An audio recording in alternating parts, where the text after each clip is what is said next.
Good morning, good afternoon, or good evening to you, wherever you may be. Yeah, it's me, Sam. And, this is By Hook or By Needles, and I just thought, you know, I haven't done a catch-up video, I don't think, for a while. Well, I did my, subscribers blanket. That is going surprisingly well. Thank you to all those new subscribers. And of course to all the old subscribers and all those subscribers in between. I really do appreciate your continued support, and your likes and your comments are very much appreciated. So yeah, thank you very much. Keep up the good work. I'm knitting currently a few things I've got on the needles and one thing on the hook. I've got this only just started a ribbing. I'm knitting my son because we're heading into winter, and I'm making him a winter hat, you know, especially for the mornings on his way to work for Easter. I'm hoping that he might come down with his girlfriend and have a visit at Easter, so that'll be really good if he does. There's also a hat I'm crocheting for his girlfriend. That is, you know, oh dear, I'm really loath to, the pattern, the end project and pattern is gorgeous. Let me just say that out there. Okay, it is brilliant, but I don't understand why some designers sometimes, not all the time, but sometimes overcomplicate things. I know that there was a what was it called? Not a filigree, might have been a filet blanket that I was going to do, but instead of saying, like, you know, with filet you do like it's like a grid almost, like little squares. So you've got DC, then I think a single chain, and then a DC, and then some of the in between, the, you know, filled in and whatnot for creating the picture. And I had one designer, and instead of calling, you know, talking about, you know, saying to you DC chain for X number of stitches, and then do DCs for X number, you know, like however many stitches and spaces, they did this block thing, and they sort of said, okay, there's two types of blocks, this block and this block, and one block was the double crochet, chain and double crochet, and the other block was like double crochet, double crochet, double crochet, and so they would tell you how many blocks to do. And I thought, yeah, okay, I can work that out, but in the same token, I shouldn't have to. There's no need for this, you know, I didn't think there was any need for the new system. And I'm having a similar issue. I mean, I've gotten used to the format that this person is using, so it's not like it's stopped me from making it, whereas the filigree did, because I really just couldn't get my head around the format. But this one is, I don't know what you would call it, as in style-wise. Can you see that? It's like little flowers, and then there's a like front posts up there, and then there's this leaf starting, and it's called the climbing vines or something like that, or climbing vines, and it really is a lovely, you know, and you've got all these back post double crochets in between your front posts and everything. It really is gorgeous, and it is very thick. And it's made with a fingering weight, so it's really slow going. But I'm making it in some lovely autumn colours because we technically are in autumn. But I thought, I'm really pleased with it. But for some reason, now I don't know whether people who read graphs and who don't read graphs,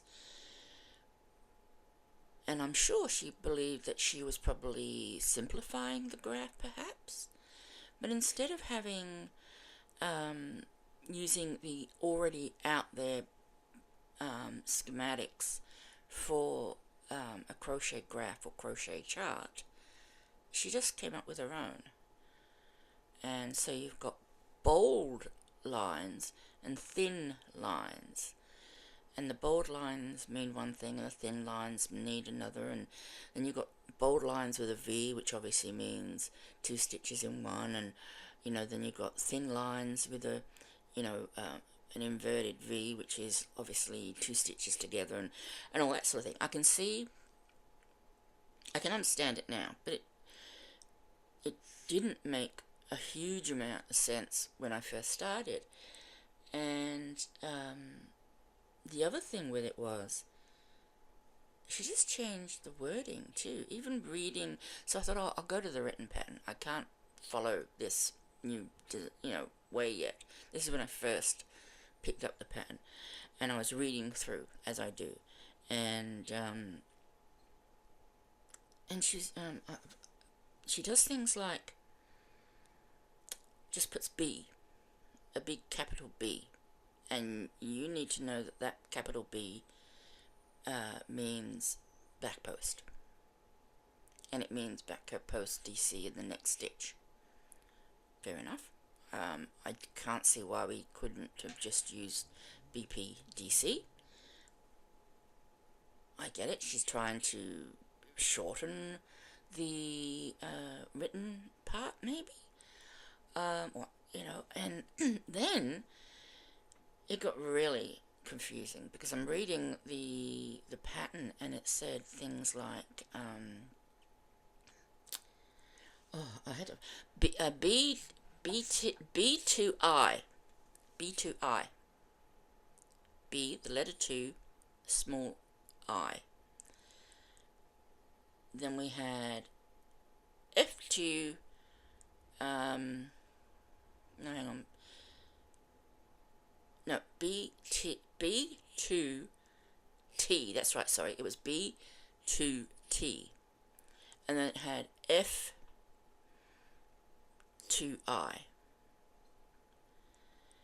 and I'm thinking, what is all this? So I had to keep, how you had to keep going back to have a look at the instructions, and all it was back post, the B 2T was back post 2 double crochet together. What's wrong with that abbreviation of BP DC 2 together, or 2 GEV, or 2 whatever, get? I don't know. I mean, it's not using obviously as many letters. I get that, and I don't know. Maybe they're from a different country that uses different abbreviations or something, or maybe she just was very new or is very new at knitting, writing crochet patterns. But I stuck with it. I kept going up to the description, down to the pattern, up to the description, and then after a while I thought, okay, I'm going to try the graph again because this going up and down is just driving me crazy. And so I went down to the pattern and I thought, okay, so this means I know that that's a 2 together and that's an increase, and I found that went a lot smoother that way. But yeah, it's just very, very odd, which is a shame because you spend a lot of time just trying to learn the new format of doing things before you even can get started. yeah, I mean, I'm trying to think of some of the other sort of abbreviations, and let me see. Like I say, it's a beautiful hat. I'm so glad I'm making it. It's just really confusing me. Here we go. That's all. I mean, her abbreviations. She's very thorough with the abbreviations she's done. Um, like she's given you American crochet terminology abbreviations list.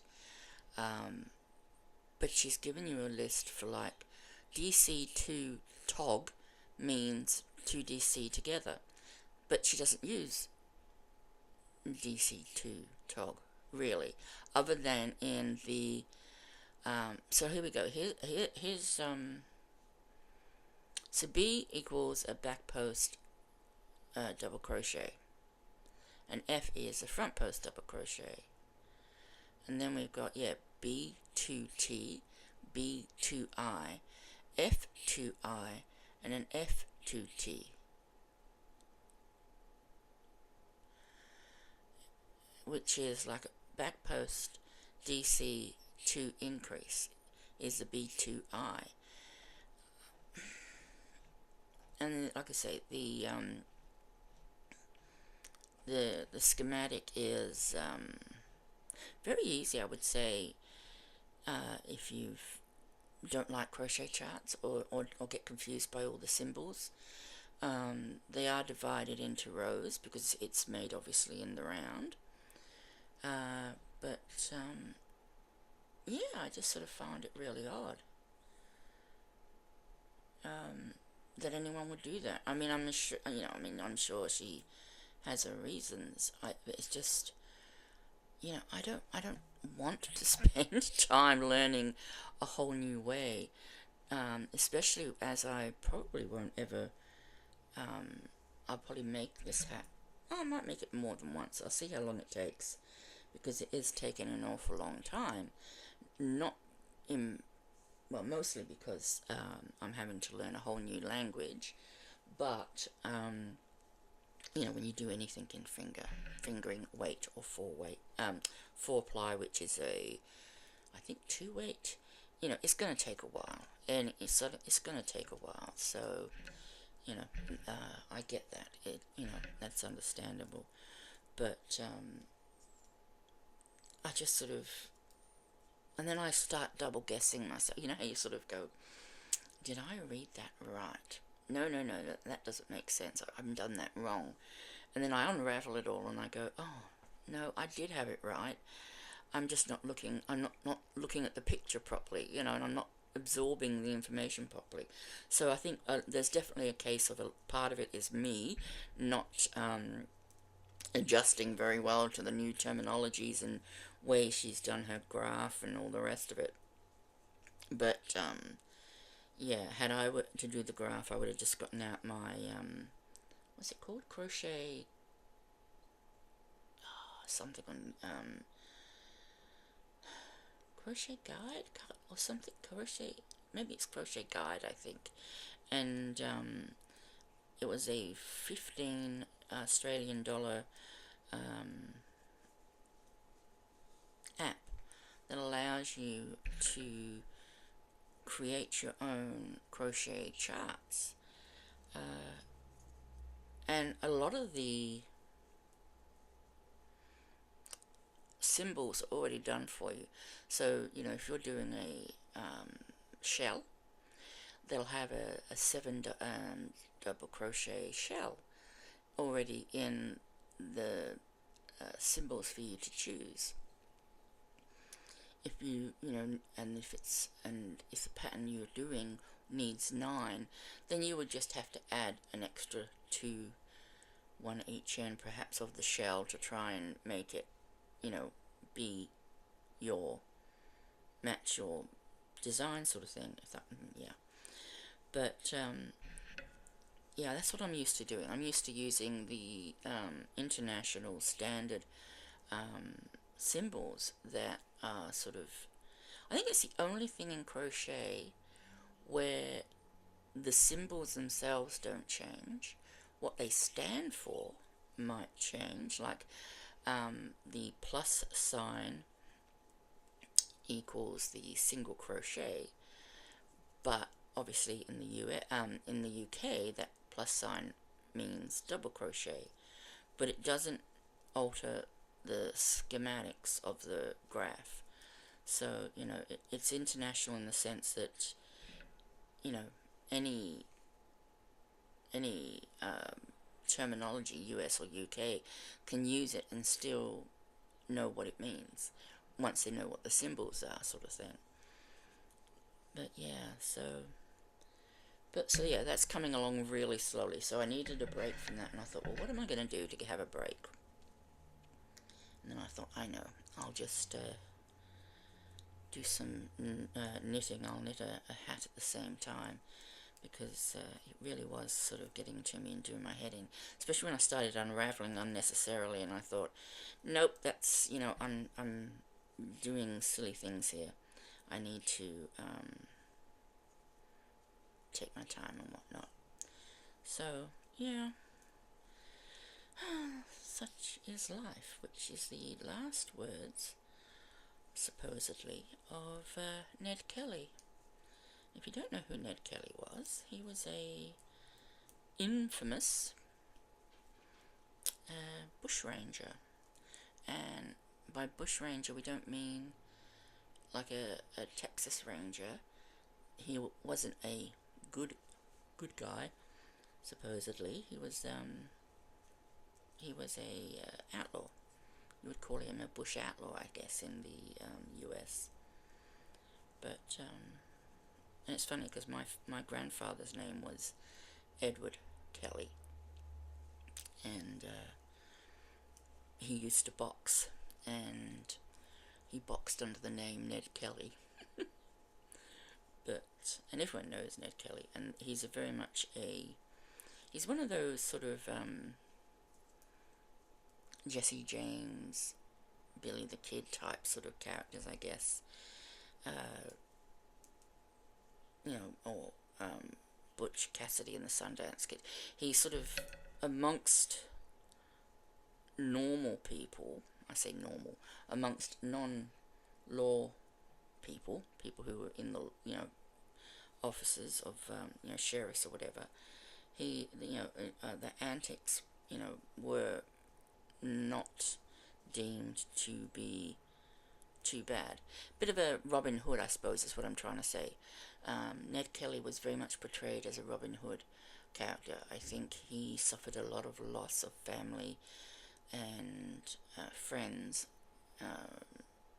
at the hands of Australian police, which he deemed was unnecessary. And I think since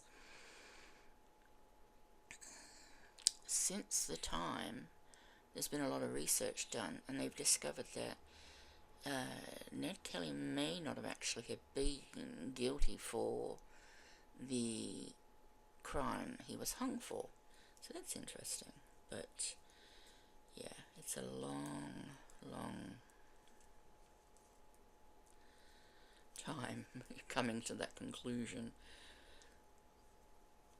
But he did kill other people, and this is an argument I know debaters used when we were in high school, and we were talking about the death penalty, and one side was sort of against it, obviously, and one of the arguments they used was, well, Ned Kelly, he wasn't really guilty, killing the person that he was hung for, blah blah blah. And the other side would come back and say, yeah, but he was guilty of killing other people, so, does it really matter why he hung as long as it was justified? Was their attitude in the debate. So, why did I get onto John Ned Kelly? Oh my goodness. Oh, I did said, yeah, such is life. I don't even know why I said such is life now. Anyway. There you go. I've got no idea what I'm talking about half the time. I just come on and start rambling and just hope that I don't bore you too much. Mind you, if I do bore you, there's another thing you could do. If I bore you, subscribe, hit the notification bell, and put me on when you need a sleep. Play my playlist of me just jammering away at you. Oh dear, I've got hairs all over this. So, what else is happening? My mother is still in hospital. What day is it today? Today is Friday here. And she went in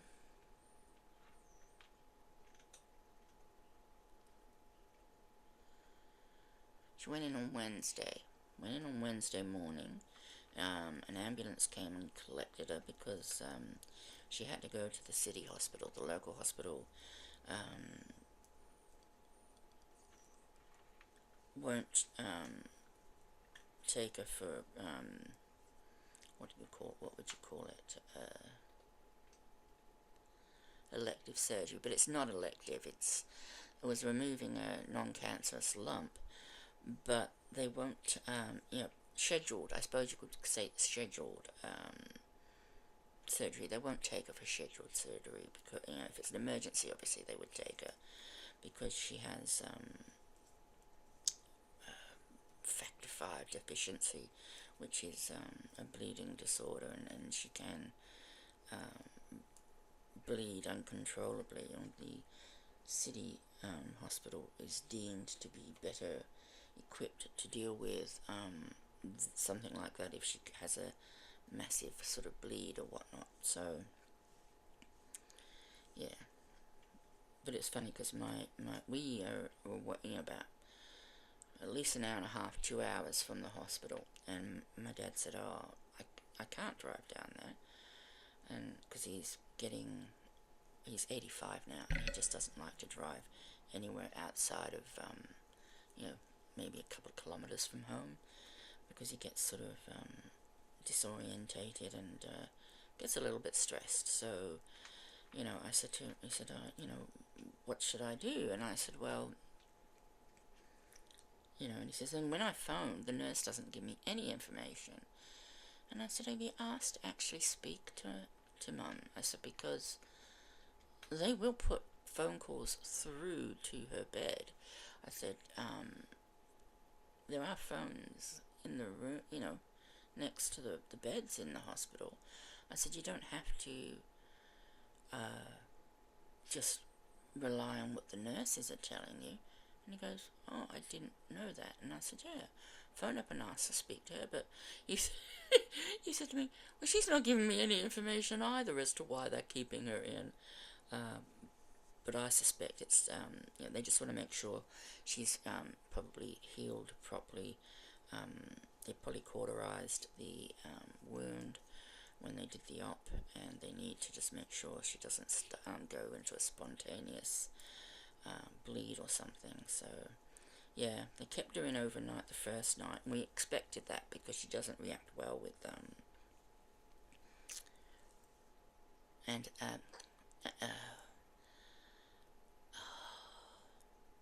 anesthetics.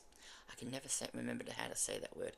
She doesn't respond well to that, and so we thought, well, she's going to be out of it for at least 24 hours because of that. She always has been, and she's had a lot of operations. And so they said, oh, we're keeping her overnight Wednesday, which we expected. But then they said, oh, we're keeping her overnight again Thursday. And we weren't expecting that, and it's now 4:45 p.m. On Friday, and they still haven't sort of notified my dad that she's on her way home, or that she is coming home. So I suspect that he will call a little later and say, look, what's happening, is she coming home or not? Because a part of the problem will be is they will need an ambulance to bring her home, because once again, I don't drive, I can't drive, and my dad can't drive, and I think she probably needs to be sort of laying flat as well, probably. So they really do need just an ambulance to bring her home. But then, you know, of course, it's just waiting for an ambulance. They're just so hard to come by. But there you go. So I'm sure, you know, like I say, every time my dad phones to talk to her, she says, I don't know why they're keeping me here either. Yeah, they don't tell you, but I don't think she asks many questions. I think, you know, old school. They just accept what the, you know, doctors do to you, and, you know, you don't ask questions, you just accept your fate and accept what's being done to you, sort of thing. So the dog is missing her. That dog is missing her terribly, as a dog would. Poor little Jingles. They call him Jingles, but his name is actually Bojangles. And I call him Jangles, and they call him Jingles, but he's a beautiful little dog. But he's missing her terribly, because, you know, she would always be cuddling him and, yeah, having big belly rubs and all that sort of thing. So, I hope everybody is well. It's been very quiet here.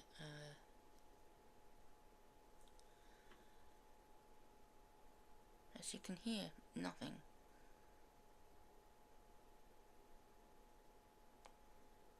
I mean, the weather is lovely and cool. Yay! We might finally have... I don't think we're going to get any more hot days, that's for sure. Not until late spring, I'm hoping. Or maybe even summer would be even better. So we will see what happens.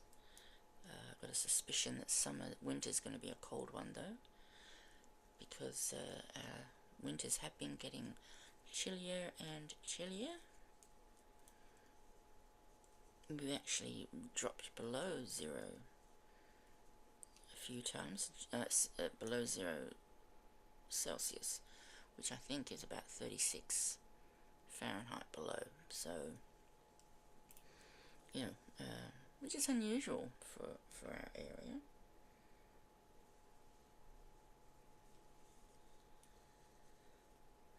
This ribbing told me to do, I think it said I had to do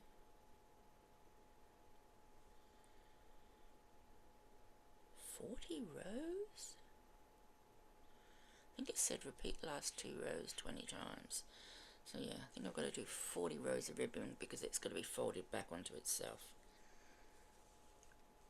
I'm not sure if I will do 40 though. I might just do 20 and not have it fold back. But I suppose at least if you've got 40 rows, you can fold it back a little bit or a lot.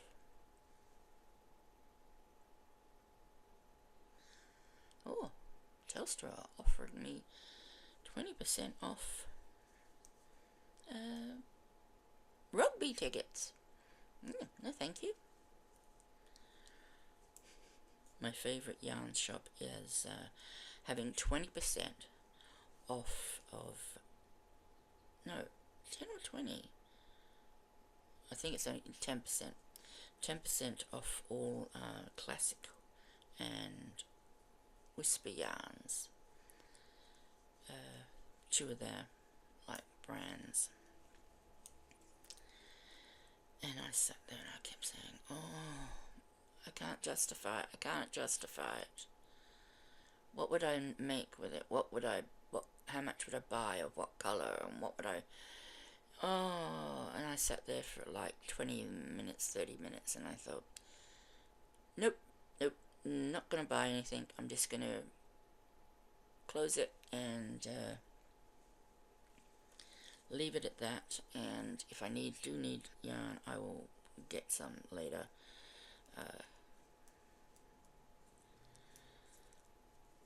So I hope I made the right decision, because it's not not expensive by comparison to other 100% merino washable yarns, but wools, but it can be if you're buying a large quantity, to take advantage of a sale that is only like 10%. Mind you, that meant that there was $5 off one of their big cones, their big 500-gram cones. What's 500 grams?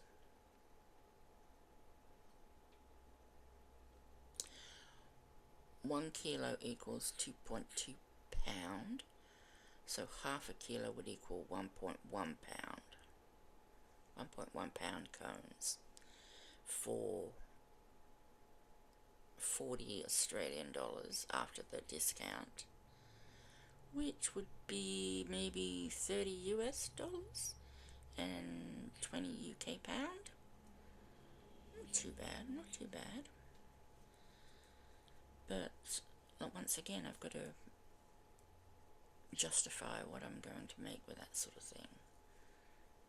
And I've got ideas of things I do want to make, but I already have like a lot of fingering yarn that I can use for those items, because I was going to make them in a fingering weight. And I've also got thicker acrylics that I could use instead as well, so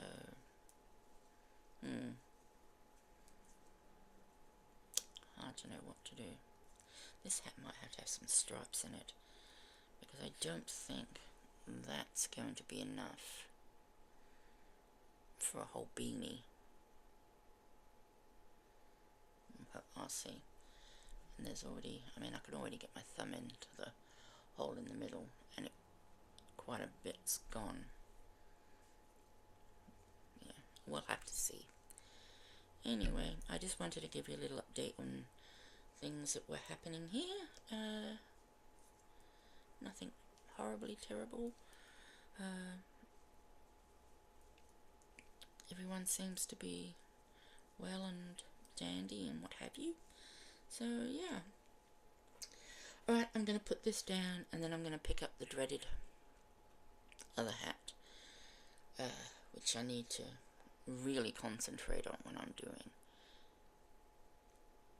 But it is very, very soft because of the yarn I'm using. And because of the stitch they've used, it's nice and thick. You know, you've got back posts and front posts, and it's quite thick and squishy. So, you know, it is lovely. Once I get a few more rows in there, it'll start really looking like the pattern. I don't know how many rows I need to do though for one repeat. I think it's quite a few. Let's have a look. I think there's at least, oh no, I've closed it down, so. But anyway, thank you for watching once again. I do hope you enjoy your knitting and or crocheting or whatever you might be doing at home. Please take care, and I will see you next time. Bye for now.